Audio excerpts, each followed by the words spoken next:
Good morning, friends. BSc Part 3, Semester number 6, Paper number 15, that is Physical Chemistry. We have completed already two topics, phase, equilibrium, and thermodynamics. So let's start with the new topic that is called as solid state. So in the solid state, you already know there are two types of solids, amorphous solid and crystalline solids. So crystalline solid, which are easily soluble in water, having sharp and very sharp melting point, and they have definite geometrical shape.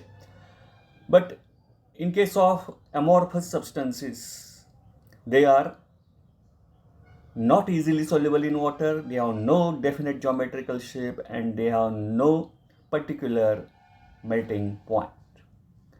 So that is the difference between amorphous and crystalline substances. So the topic related with the crystalline substances, and the term there is now crystallography. So study of geometry, property, structure of a crystal. एखाद्या क्रिस्टलचं geometry, property आणि structure अभ्यास करणं, किंवा and study of internal structure of a crystal. क्रिस्टलचं internal structure काय आहे याचा अभ्यास करणं म्हणजे थोडक्यात क्रिस्टलोग्राफीचा अभ्यास करणं. Now there are some different basic terms related to the crystallography. So what is space lattice, or it is also called as crystal lattice or cubic lattice. So what is lattice? So systematic and symmetrical arrangement of atoms, ions or molecules. त्याला आपण lattice म्हणतो. Lattice म्हणजे systematic आणि symmetrical, एका छान अशा ओळीमध्ये समांतर, उभ्या आडव्या असं जे काय असतं त्याला आपण काय म्हणतो, लॅटिस असं म्हणतो. वेडवाकडं नाही, अगदी सिस्टमॅटिक. 3 1 2 3 इकडे परत 1 2 3 1 2 3 1 2 3 असं सिस्टमॅटिक एका ठराविक अंतरावर तेवढे साईज प्रत्येकाचं असं जे काय असतं त्याला लॅटिस म्हणतो. आणि हे जेव्हा 3 डायमेन्शनलमध्ये जातं तेव्हा त्याला आपण स्पेस लॅटिस किंवा क्रिस्टल लॅटिस किंवा क्युबिक लॅटिस म्हणतो. So systematic and symmetrical arrangement of atoms, ions or molecules, such arrangement in 3 dimensional called as space, crystal or cubic lattice.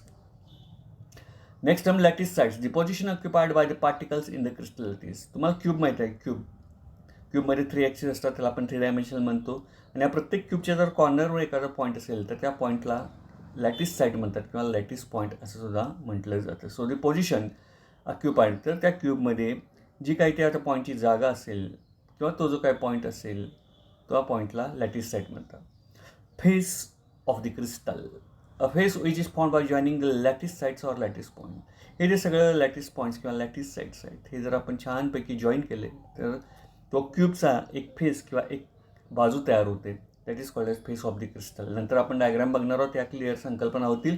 Lattice plane, the points which is in the form of atoms, ions or molecules can be arranged in the number of parallel and equidistance planes called as lattice planes. तर lattice sites म्हणजे काय, face of the crystal म्हणजे काय, lattice plain म्हणजे काय, actually crystal lattice म्हणजे काय, हे आपण आता पुढच्या स्लाईडमध्ये बघणार आहोत.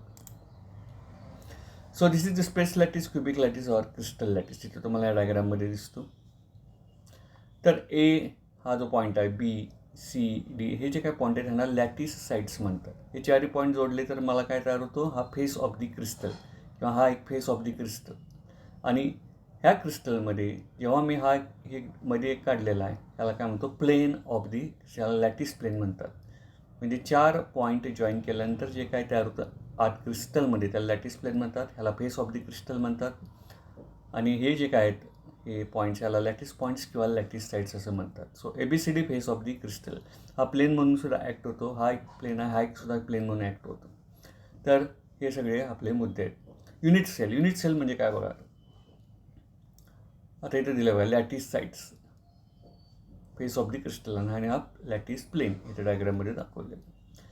Smallest simple unit which when extended in 3 dimensional produces entire crystal. म्हणजे हा एक एंटायर क्रिस्टल दाखवलं आहे, ह्याच्यात सगळ्यात लहानात लहान युनिट की ह्याच्या प्रॉपर्टीज आणि त्या सगळ्यात लहान असलेल्याच्या प्रॉपर्टीज एक असतात, त्याला युनिट सेल म्हणतात. म्हणजे युनिट सेल सगळ्यात लहान तो आपण एक्सटेंड केला तर तो एंटायर क्रिस्टल होतो. असं जे काय आहे लहान, त्या लहानला युनिट सेल असं म्हटलं जातं. So this is about the some basic terms. Now there are different laws of crystallography. First law, that is law of constancy of interfacial angles. Second येतो तो law of rational indices, Miller's indices त्याला आपण म्हणतो. and third, that is law of crystal symmetry. Crystal symmetryचा law. तर आपण पहिला law बघतो, law of crystallography, law of constancy of interfacial angles. काय म्हणतो बघा तो law? The shape and size of a crystal may vary with the conditions under which crystallization occurs, but the angle between the faces are always constant. क्रिस्टलचा shape कसाही असू दे, त्याच्या बनवण्याच्या पद्धती, तयार करण्याच्या पद्धती कितीही वेगवेगळ्या असू देत, परंतु त्यामधला जो इंटरफेशियल अँगल आहे, तो इंटरफेशियल अँगल नेहमीच काय असतो? सेम असतो.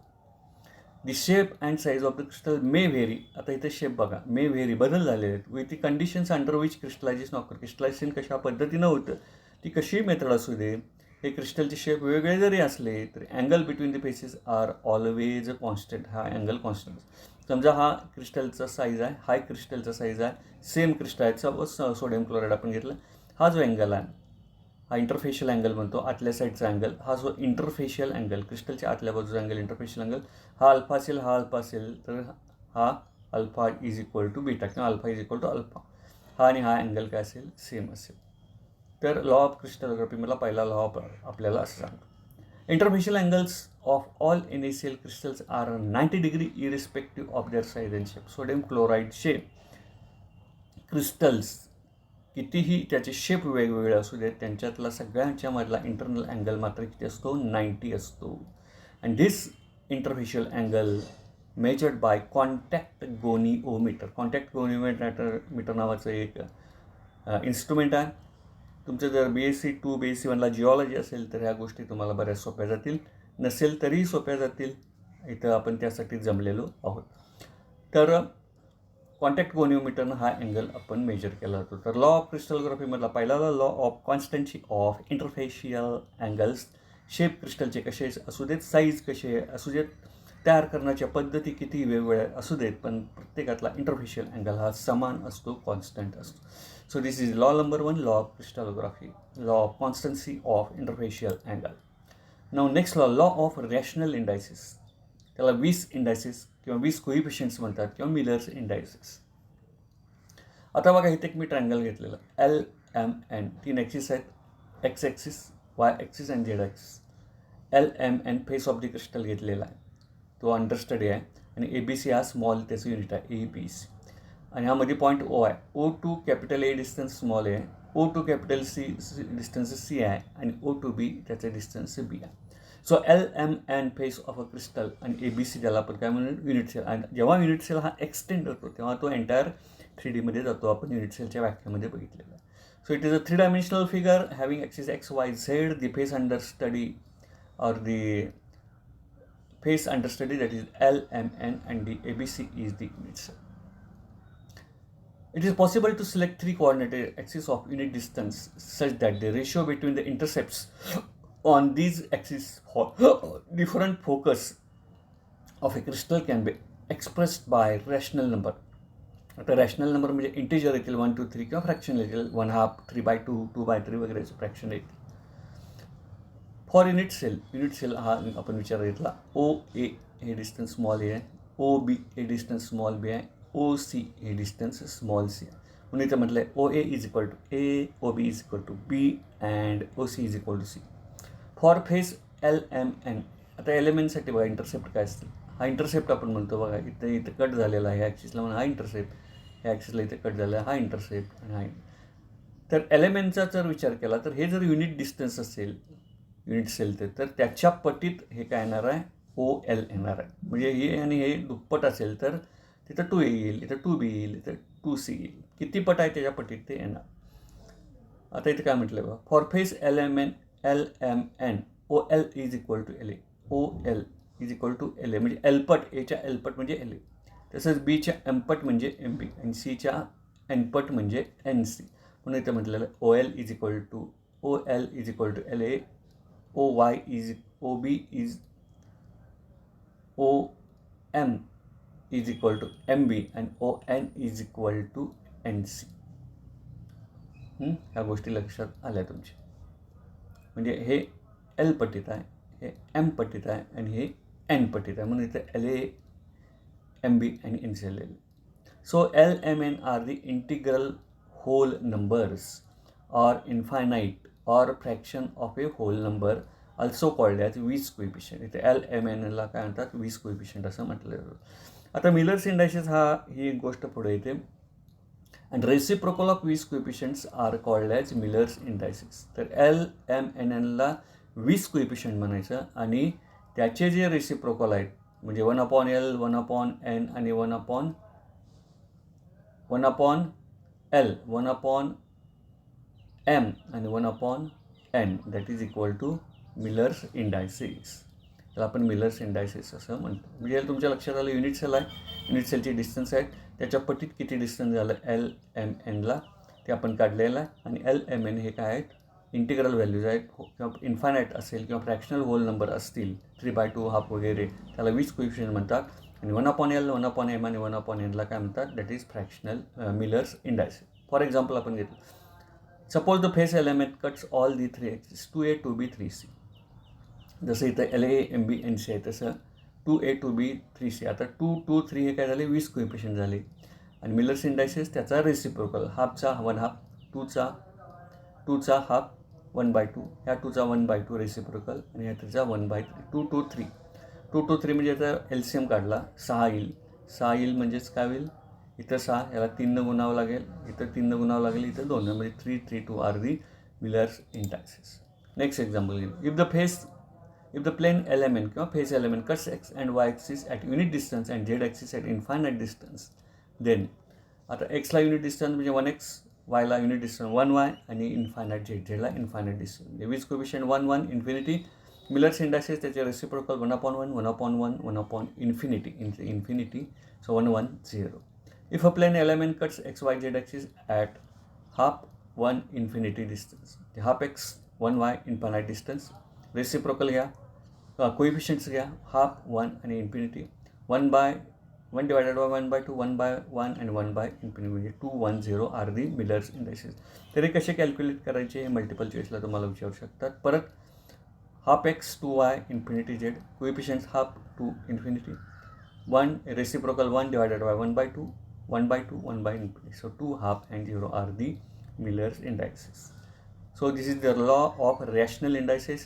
In that we have seen what is Weiss coefficient and what are Miller's indices.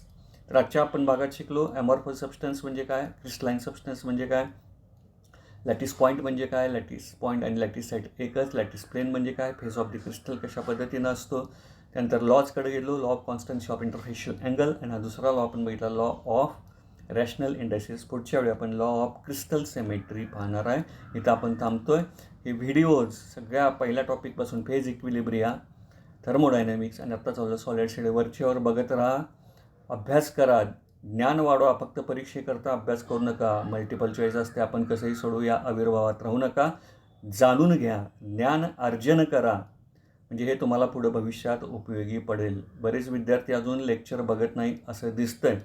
ज्यावेळी कॉलेज सुरू होईल त्यावेळी तुम्ही याल, त्यावेळी ह्या अडचणी तुम्हाला येणार आहेत. लेक्चर बघितली का नाही हे विचारलं जातं त्यावेळी. त्यामुळे सगळे लेक्चर्स बघा, कुठली लेक्चर्स आपण बघितली ते सगळे लिहून ठेवा. हे तुमच्या हितासाठी आहे. अभ्यास करत राहा. अभ्यासाव्यतिरिक्तसुद्धा छानपैकी वाचन करीत राहा, संगीत ऐकत राहा, घरीच राहा, सुरक्षित राहा, सोशल डिस्टन्सचं पालन करा, मास्क वापरा. याचा अर्थ मास्क नाकावर लावणं गरजेचं आहे. मास्क नाकावर लावा व्यवस्थित. आणि सॅनिटायझरचा वापर करा. वरचेवर साबणाने हात धुवा. स्वस्थ राहा, सुरक्षित राहा. Have a nice day. Thank you very much.